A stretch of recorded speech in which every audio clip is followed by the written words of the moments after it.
Hi. Today we're going to talk about microaggressions. We talked about implicit bias in Nursing 730. This is a related topic. Microaggressions can create problems for us when we're dealing with patients or with our colleagues or as faculty dealing with students and vice versa. They disintegrate trust and really disengage, right? So patients who experience microaggressions are less engaged with their treatment, which means it's going to be less effective. They have poorer outcomes. They're more likely to drop out, so we're not helping them.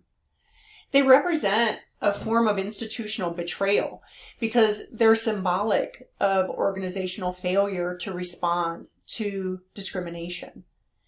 They can contribute to an organizational climate where people don't want to engage or use services or get involved in functions because they don't trust that organization to have their back. And this can happen in schools, healthcare, human services, workplaces, all kinds of settings. And in schools, right, in college, this can actually make it so that students feel like they don't belong, like they're excluded, devalued, or second class. And that type of experience can actually make it so that students are less likely to complete a degree, and it leads to problems with attrition and dropout. And here in nursing, we just can't afford that. We need our colleagues to feel like they belong, like they're part of a team. So what are microaggressions exactly? Well, these are communications that actually make someone feel hurt because you're conveying a message that is hostile, denigrating, or demeaning to people. This can happen mostly to people who come from less powerful or more stigmatized social groups, LGBTQ, the people who are overweight, people with HIV. It can happen to women, so people of color. So let's talk about the three flavors of microaggressions. The first is microassaults. These are overt, insulting statements, racial slurs. They're conscious, they're deliberate, and they're intended to harm. These resemble what we typically think of as racist speech. Examples of microassaults might include calling a person who is a sexual or gender minority a derogatory slur, telling a trans person they can't use a stall restroom, a multi-stall restroom, shouting racial epithets, police officers unjustly profiling or shooting an African-American suspect, white parents not allowing their sons or daughters to date people of color. Macroaggressions, so more systemic, might be things like building a wall at the southern border to keep out illegals. What are you conveying to people who are Latino or Hispanic? Travel bans from Muslim majority countries. Laws that limit early or weekend voting, which disproportionately affect communities of color. These are all macroaggressions. Micro insults are a little more nuanced. They convey the same kinds of things, racist or stereotypical assumptions, in a way that can be taken as insensitive or insulting. There are a couple of different types. So ascribing a level of intelligence based on how someone looks or their accent. So, wow, you're really smart. When you're talking to a black person, the assumption being that you didn't recognize that black people could be smart. Or something like, you're different. You're not like most fill in the blank. Assumptions of criminality actually assume that because someone belongs to a certain group, you're to fear them, right? So again, a white woman pulling a bag closer when she encounters a black person on an elevator. is an example. Assumption of immorality. Believing because people are poor, uneducated, LGBTQ, or people of color, they're more likely to be deviant, untrustworthy, or unethical. Or making judgments about belonging. Assuming people are foreign or don't speak English because of their appearance. Questioning someone's membership status, like you don't look disabled, or you don't seem that gay to me, or if you were Jewish, you would do X, right? Asking, a person who looks different, where are you from? And they say they're from America, and someone asks them, no, really, where are you from? Because they couldn't be American because they look different. That's the assumption that's being communicated. Micro-invalidations are nullify or invalidate the thoughts, feelings, or experiences of certain groups of people. So an example might be assuming that all people who are gay had difficulty coming out. Or saying things like, when I see you, I don't see color, which then ignores the fact that color impacts the way that they experience the world. It must have been easier for you to get into the program. I mean, we need more Black people. These things fail to recognize, or they devalue the experiences of people who come from underrepresented minority groups. So saying that race is not a thing anymore. We live in a post-racial society. How many of you have heard that? Really denies the fact that people of color experience racial reality every day. Ignoring history, cultures of groups of people.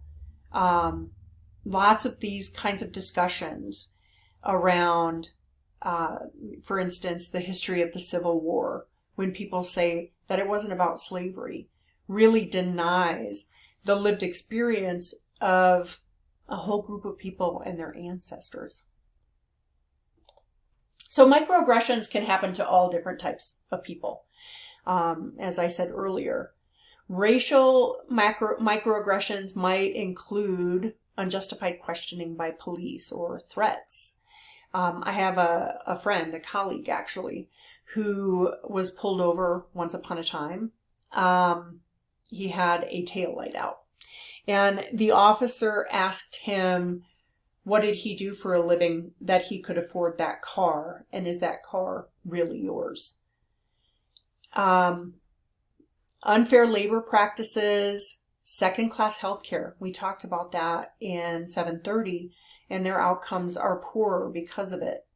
They're considered less intelligent by some people, or having teachers discourage them from pursuing further education, or neighbors who make their lives difficult. Gender microaggressions might include sexual objectification, second-class citizenship, or just plain invisibility, when our rights are treated as less important. Assumptions of inferiority. For instance, I build things. Love, love, love. I have a whole shop full of tools, drywall, flooring, beds, bookshelves. I go to Home Depot or Lowe's, and invariably am either asked if I'm sure that's what I want, or am lied to about what I need. Denial of the reality of sexism. No, there is no gender pay gap. That defies the actual evidence. The assumption of traditional gender roles, use of sexist language, or environmental or external evidence of systemic marginalization. LGBTQIA+ microaggressions might include things like a provider not asking about or exploring issues related to gender or sexuality, asking about relationships using heteronormative language, like you're talking to a man and ask about his wife rather than a partner. Asking only about male or female gender and failing to recognize that the patient may be non-binary. Denial of the problems related to heterosexism or transphobia, or blaming the person for the fact that that exists. So to be clear, all of us have at some point made a mistake like this. So what do? How do we recover? So I'm going to give you some strategies. These are micro interventions. They're communications that we are validating the experience of the target. We value them. We support and encourage them. We affirm their identity and reassure them that they're not alone. The goals of these micro interventions: make the invisible visible, disarm the microaggression, educate the offender about what they're saying, and if needed, seek external support. So how do we make the invisible visible? Ask clarifying questions. So when somebody says something that's a potential slur, so what does that mean exactly? Or would you say that to me if I were X or Y? Explore the impact. Do you realize that when you say that, this is what happens to whatever, whoever the person is that they're talking to? Or broaden the trait. An example might be someone talking about the criminality of African Americans, and asking them, did they realize that the same proportionality exists in the white population? Disarm it. Express disagreement. I'm not okay with you saying that. State your values and set your boundaries. This is really unacceptable for us, and we need to look at how do we do this better. Interrupt and redirect if you're witnessing it. Promote empathy. Would you be okay if your daughter were treated that way? Appeal to their values. Look, I know that you're a nice person. I know you didn't mean to do this, but, and then be sure that you differentiate intent and impact. You didn't mean it, but I think that you may have hurt this person. And finally, if nothing else works, then find help. Discuss it with leadership, seek counseling, support groups or spiritual support, or identifying someone that you can process with. What if you're the one who committed the microaggression? If you are aware, and that's the whole point of this, really is that we're all more aware, then apologize. Don't defend yourself. Don't say, I didn't mean it. Don't say, I'm a nice person. That all might be true. But the priority really is, first and foremost, to undo the harm or apologize for the harm that was done. Look, I shouldn't have said that. I'm really sorry. I can do better, and I will. And go from there. Don't ask someone to teach you how to do it better, because you're asking them to do labor that they shouldn't have to do for us. We have Google and everything else. And then give yourself some grace, because we all make mistakes. We are all of us capable of this kind of communication. So let's work on being aware. Let's work on developing strategies, and let's be kind to each other. I'll see you in class.